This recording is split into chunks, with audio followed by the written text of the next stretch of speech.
Hello everyone, ভিডঙ্গ.com ওয়েবসাইটে তোমাদের সবাইকে স্বাগত জানাই। আমি সৌরভ দে, তোমাদের ম্যাথ টিউটর। এখানে দেখো, তোমাদের সঙ্গে যে প্রশ্নটি নিয়ে আলোচনা করব, এখানে আমাদের একটি লিমিট নির্ণয় করতে বলা হচ্ছে, limit n tends to infinity. তো আমরা এখানে এই লিমিটটা অ্যাকচুয়ালি যে নির্ণয় করব, এটা নির্দিষ্ট সমাকলের সংজ্ঞা বা ডেফিনিট ইন্টিগ্রালের যে ডেফিনেশন সেখানটা ব্যবহার করব। তো সেটার জন্য আমরা কি করব, দেখো আগে আমরা যেমন বাইরে limit n tends to infinity আছে সেটা তো লিখে নিচ্ছি, কিন্তু ব্র্যাকেটের ভিতরে একটা চেঞ্জ করব, একটা 1/n এক্সট্রা অ্যাড করব। এবারে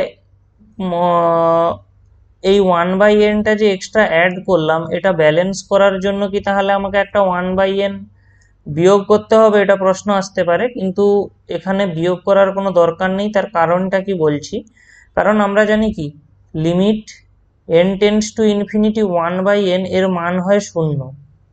তো দেখো, যখন আমরা লিমিট নেব এই ব্র্যাকেটের অংশটা, তখন কি প্রত্যেকটা এলিমেন্টের আলাদা আলাদা করে একবার লিমিট আসবে। তো স্বাভাবিকভাবে এই অংশটার লিমিট যখন আসবে এটা 0 হয়ে যাবে। তো অ্যাকচুয়াল যে লিমিটটা আর এই লিমিটের মধ্যে কোনো পার্থক্য নেই, কারণ এই অংশটা কি 0 অ্যাকচুয়ালি। তাহলে আমরা এটাকে এভাবে লিখতে পারলাম। এরপরে আমরা কি করব, আমরা এই যে 1/n এটাকে একটু কায়দা করে লিখতে পারি আমরা 1/√n²,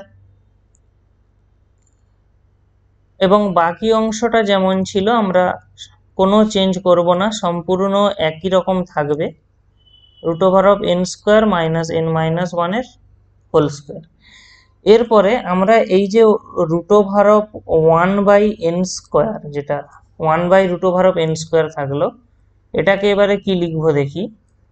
এটাকে আমরা লিখবো 1/√n² - 0² plus 1/√n² - 1² plus 1/√n² - 2² plus dot dot plus 1/√n² - n-1 এর হোল স্কোয়ার।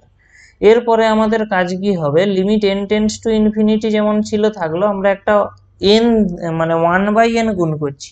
তো স্বাভাবিকভাবে এটাকে ব্যালেন্স করার জন্য আমাদেরকে একটা n গুণ করতে হবে।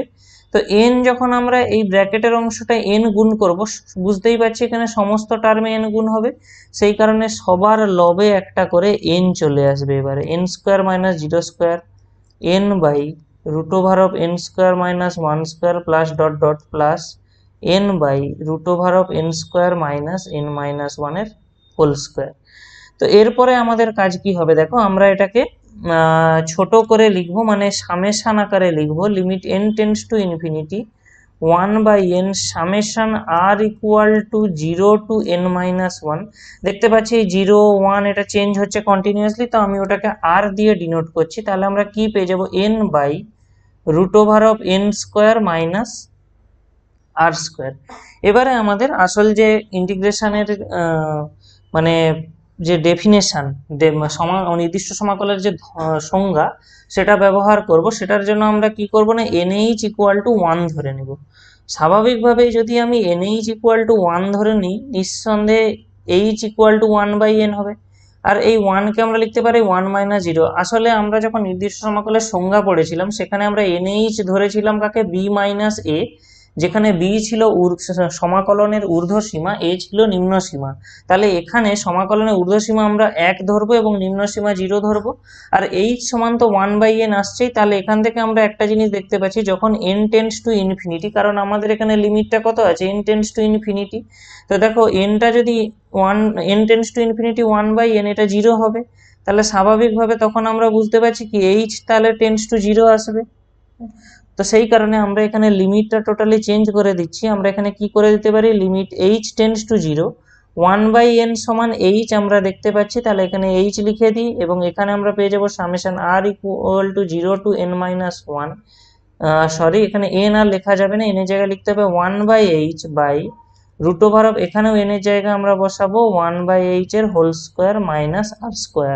এবারে আমরা এটাকে সিম্পলিফিকেশন করে একটু ছোট করে নিই, তারপরে আমরা আমাদের প্রয়োজনীয় ইন্টিগ্রেশন যেটা বা নির্দিষ্ট সমাকল পেয়ে যাব। তাহলে এইচটা যেমন বাইরে আছে থাকলো, summation r equal to 0 to n-1 1/h যেমন আছে থাকলো। আমরা √এর মধ্যে কাজটা করি, এই 1/h এর হোল স্কোয়ার, এটা মানে কি 1/h স্কোয়ার।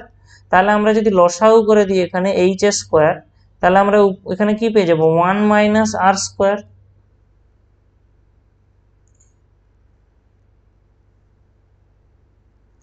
তাহলে দেখো আমরা এখানে যে 1 মাইনাস আর স্কোয়ার, এবারে আমরা ওই রুট এই এইচ এর স্কোয়ারটাকে রুট ওভারে বাইরে নিয়ে চলে আসি, তাহলে কি পাবো দেখি। Limit h tends to zero, h summation r equal to zero to n minus one, one by h by root over of 1 minus r square by h. তো স্বাভাবিকভাবে দেখো এখানের যে এইচ এবং এখানের এইচ কেটে যাবে। তো তাহলে আমরা যে আমাদের নির্দিষ্ট সমাকলের আকারে লেখার যে আগের স্টেপটা, লাস্ট স্টেপ, মানে যেটা আমরা কি পেয়েছি, r equal to zero to n minus one, one by root, sorry এখানটা আর স্কোয়ার এইচ স্কোয়ার হবে, কারণ আমরা যখন লসাগু করছি স্বাভাবিকভাবে এখানে আর স্কোয়ার এইচ স্কোয়ার আসবে। তাহলে আমরা এখানে কি পেয়ে যাচ্ছি, one minus r square H square. ঠিক আছে, এবারে আরেকটা আচ্ছা এখানে এটাকে আর স্কোয়ার এইচ স্কোয়ার না লিখে একটু চেঞ্জ করে লিখি। এই অংশটাকে আমরা এভাবে লিখছি আর এইচ এর হোল স্কোয়ার।